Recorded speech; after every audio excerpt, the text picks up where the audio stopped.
Helo, fy enw I ydy Angharad. Dwi'n meddwl bod gwaith elusennol yn bwysig iawn. Yn Archesgob Magrath, rydyn ni'n gwneud llawer o waith elusennol ac mae pawb yn yr ysgol yn hael iawn.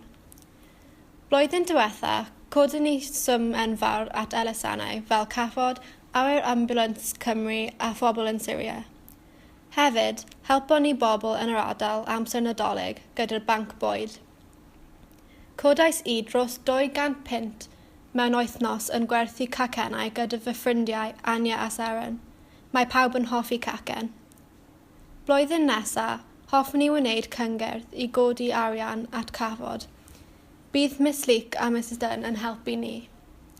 Gobeithio bydd cyfle I godi tua 500 punt. Mae'n teimlo'n dda I helpu eraill ac dwi'n siŵr bydd y bobl sy'n derbyn ein help yn ddiolchgar iawn.